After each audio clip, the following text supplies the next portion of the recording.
parce que le projet dans son ensemble va coûter, je ne sais pas, par 1 million, vous aurez besoin de ce financement tout de suite. Commencez petit. Mais faites aboutir vos idées.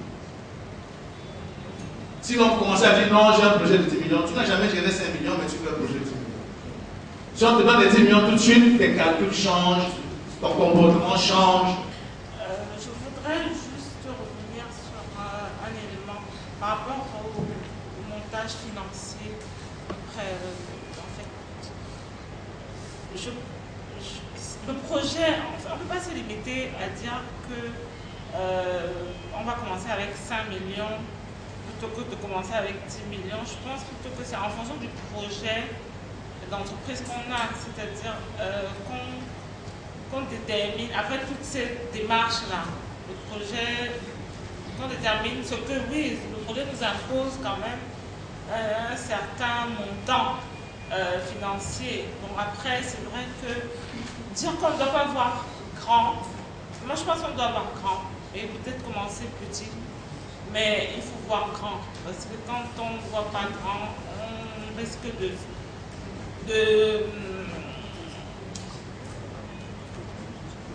mais il faut oser déjà, il faut commencer, et là je suis tout à fait d'accord avec vous. Moi j'écris beaucoup. J'ai un problème, c'est qu'au plan financier, je ne suis pas expert. Naturellement, il faut savoir s'entourer. Il est clair que dans la vie, vous avez des gens qui vous veulent du bien, qui peuvent très bien s'asseoir avec vous, discuter avec vous de façon très objective de votre projet, sans vouloir le voler, sans vouloir le piquer. On rencontre régulièrement des gens qui se disent « Ah, tu sais, mon projet là, dès que j'en parle, ça va partir. » Non, tu en parles à qui? Il y a des structures dédiées à cela, qui vraiment travaillent de manière très objective. Il y a des cabinets, il y a des experts, il y a des ONG même, qui sont en même de pouvoir vous aider à développer votre projet sans la moindre crainte. Moi, si je vous dis le nombre d'entrepreneurs que j'encadre parfois par an, je ne sais pas le projet de qui je veux faire, laisser celui de qui, non. Mais au contraire, on s'enrichit encore plus à être dans plusieurs scénarios, plusieurs types de projets dans des domaines aussi divers que la distribution, le service, l'agro, ainsi de suite, l'industrie et autres. Donc, vous pouvez vous entourer. Naturellement, prévoyez de dépenser à cette phase de maturation. Je crois que vous avez vous-même décliné cela. Alors, vous ne restez pas, vous avez tout gratuitement. Non. Il y en a qui vont vous aider, moyennant peut-être le paiement, peut-être pas si cher que ça. Il y a des moments où je vous ai dit, vous allez recruter quelqu'un qui doit vous faire un travail de terrain, un travail d'étude de marché, mais vous rendre compte et tout. Mais si vous prenez un peu d'informations, vous allez vous rendre compte que oui, dans la phase de maturation de mon projet, je dois prévoir dépenser. Et tout ça, je prends des notes, parce qu'à la fin, ça fait partie un peu de mon apport personnel et de ce que j'ai déjà mis. Pour aller voir un financier, il va vous falloir... oui, d'accord, je vais aller voir quelqu'un qui peut financer mon projet, mais je suis désolé, les banquiers sont certainement dans la salle, les projets start-up, les projets qui démarrent, très peu de gens vont vous aider à démarrer. Commencez vous-même votre projet au plus petit niveau qu'il peut être.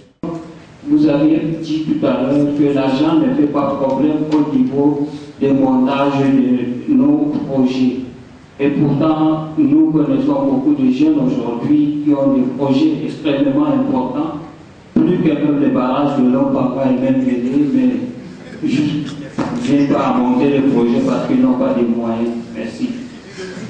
Beaucoup de gens ont des projets. Je peux vous dire, le meilleur endroit où il y a les meilleurs projets, c'est les cimetières. Beaucoup de gens ont des projets, mais je vous dis, le secret, c'est de les mettre par écrit. Le secret, c'est de commencer à la petite échelle possible. Je vous assure, expérimentez-le, vous verrez. Vous avez une idée de quelque chose que vous voulez faire, elle est gigantesque, elle est ambitieuse, comme a dit madame tout à l'heure, vous voyez grand, mais pensez à commencer petit. Mais faites aboutir votre idée.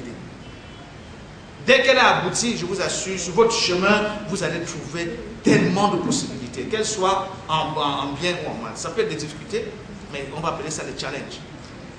Mais ça peut aussi être des opportunités. Un client peut vous passer une commande et ça change votre vie.